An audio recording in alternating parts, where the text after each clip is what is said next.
मनुष्य को क्या करना चाहिए, वे किसका श्रवण करें, किसका जाप करें, किसका भजन करें, किसका स्मरण करें और किसका त्याग करें। देखिए सुन लीजिए, मृत्यु से पहले कुछ सुनना चाहिए, कुछ गान करना चाहिए, मृत्यु से पहले कुछ ध्यान करना चाहिए, लेकिन उससे भी महत्वपूर्ण बात यह है कि मृत्यु से पहले कुछ त्याग भी करना चाहिए।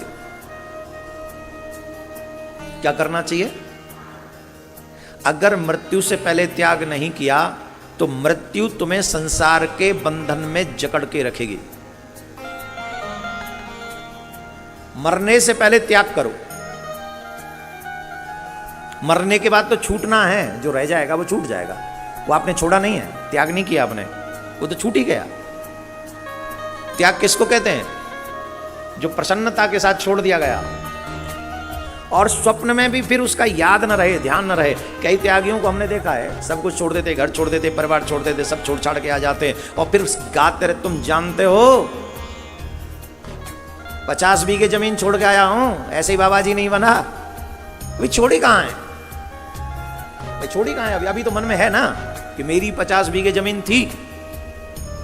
तो जब तक ये भान रहे कि तुम छोड़ के आए हो तब तक भी वो त्याग नहीं है। छोड़ तो दिया ही, पर बुद्धि ने नहीं छोड़ा भी, बाणी ने नहीं छोड़ा भी। ऐसे आपको बहुत मिल जाएंगे, अरे हम बहुत भरे पूरे घर के थे, सब छोड़ाए, अभी भी गा रहे हो, छूटा कहां है? उसको त्याग कहते हैं कि सब कुछ होते हुए भी सबको त्याग करके दोबारा कभी उसका स्मरण न करें, क्योंकि जिस लक्ष्य के लिए निकले हो उस लक्ष्य को भूलो मत।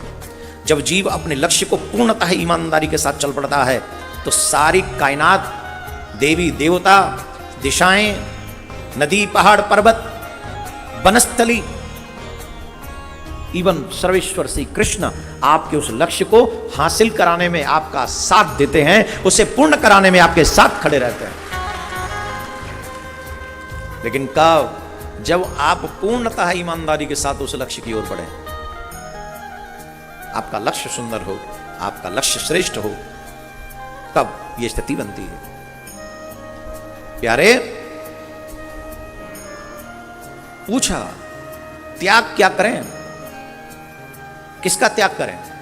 कृपा करके बताइए। आप भी सोचिए, हमसे कुछ छूटता है? हमसे छूटता नहीं है। लोग कहते हैं, संत कहते हैं, महंत कहते हैं, बाबा कहते हैं, कथाकार कहते हैं, गुरुजी कहते हैं त्यागो त्यागो, लेकिन फिर भी वहीं अड़े रहते हैं। आपने एक शब्द सुना है, बहुत सुंदर विचार है, अंतमति सुगति। अंत में मरने वाले की जैसी मति होती है, अगले जन्म में उसकी वैसी गति हो जाती है। और अगर अंतिम समय पर मेरा परिवार, मेरा व्यवहार, मेरा ये, मेरा बेटी, मेरी बहू, मेरा नाती, इसमें रह गया मन, तो अगले जन्म में मेरे पन के चक्कर में फिर से आना पड़ेगा। आपने सुना होगा कई बार, घर में बच्चा हो तो कहते वो देखो देखो दादा पे गया है। 10-5 दिन पहले, 10-5 दिन नहीं, 10-5 महीने पहले ही दादाजी मरे थे।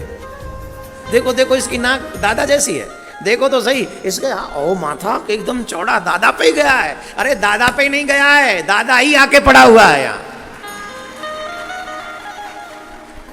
दादा पे नहीं गया, दादा ही आ गया है। दादा कैसे आ गया? बोले यही तो रुचि थी उसकी, बुद्धि तो यहीं फंसी पड़ी थी। हाय मेरी तो बहू, अभी तो बेटे का विवाह हुआ है, हे भगवान तूने भी तबीयत क्यों खराब कर दी, अभी तो मैंने नाती का मुंह ही नहीं देखा है। एक नाती हो जाता फिर भगवान मुझे उठा लेता। कैसे कैसे ख्याल आए, मेरा बेटा, मेरा बेटे का बेटा नहीं देख पाया, मैं तो ऐसे ही जा रहा हूँ, हाय हाय करता, मेरे बेटे का बेटा, बेटे का बेटा करता हुआ जा रहा था दादा। अंत में मती कहाँ लगी हुई थी? बोले बेटे के बेटे में। किसमें? बेटे के बेटे में। और फिर भगवान जी बोले ठीक है, पहले तू इसका बाप था, अब ये तेरा बाप बनेगा, जा बेटे का बेटा तो ही बन के जा, और जाके पड़ा रहे पहले घर में, फिर देख पड़ा रहे चारपाई में, खटमल खाते रहे, मच्छर खाते रहे, मक्खियां खाते रहे, और पड़ा पड़ा तेरी मम्मी तुझको बांध देगी। बांध देगी, समझ रहे हो ना? उसी में सब कुछ त्यागते रहना। मम्मी जब फ्री होगी तब देखेगी, चाहे 24 घंटे निकल जाए, राधे राधे। अब मम्मी तो गई है काम पे, 8 घंटे में लौटेगी, बांध बूंद के गई है। अब 8 घंटे तक बढ़िया इसी में जो है सो है, मतलब कैसे मुंह बना रहे हो? ये तो शुक्र है आजकल की मॉडर्न मम्मी बांध के जाती हैं। गांव की मम्मियों से मिल लिए तो और भी सुभान अल्लाह, वहां तो और भी अच्छा है, वहां तो बांधती नहीं है। और काम गांव वाली माताओं पे ज्यादा है। काम में खेत पे गई हैं और यहाँ बालक पड़ा हुआ और मल मूत्र में ही जो है सो उसका डल्लब का गद्दा बना हुआ है। हंसी नहीं है, ये बचपन की दुर्दशा है। मक्खी खाए तो उड़ाने में असमर्थ, भूख लगे तो बताने में असमर्थ, और कई बार माँ ज्यादा दूध पिला दे ये भी बताने में असमर्थ कि पेट में जगह ही नहीं है। ये बचपन की वो विपत्ति है जो कोई भी बता नहीं सकता और सहन सबको करनी पड़ती। जो ईश्वरवादी नहीं हुए और जिन्होंने मनुष्य जीवन में ईश्वर को प्राप्त नहीं किया, उन्हें बार बार इस दुख से सामना करना पड़ता है। इसलिए संसार की हर वस्तु का मरने से पहले त्याग कर देना चाहिए। एक से त्याग कभी मत करो, वो है गोविंद के नाम से त्याग कभी मत करो। इसमें पूछ रहे हैं किस, यह बतलाइए कि मनुष्य मात्र को क्या करना चाहिए। किसका श्रवण, श्रवण किसका करना चाहिए? बोले भगवान की कथा का श्रवण करना चाहिए। किसका स्मरण करना चाहिए? बोले मात्र कृष्ण का ही स्मरण करना चाहिए। किसका भजन करना चाहिए? बोले प्रिया कांत जू का ही भजन करना चाहिए, और कोई रास्ता नहीं है। और किसका त्याग करना चाहिए? बोले संसार में जो भी कुछ तुम्हारे तुम्हारे पास है उन सब का त्याग कर देना चाहिए मरने से पहले, ये सोचकर कि मैं कृष्ण का हूं और कृष्ण मेरे हैं, इसके अलावा कुछ भी मेरा नहीं है। कितने सरल शब्दों में वेद का सार तुमको समझा दिया मैंने, कितने सरल शब्दों में। अगर इतने में भी समझ में ना आए तो जमुना जी में वैसे तो पानी ना है, पर इतना तो कहूं ना कहूं होएगो जहां में तुम्हारा काम है, जा देख लो, राधे राधे बोलना पड़े।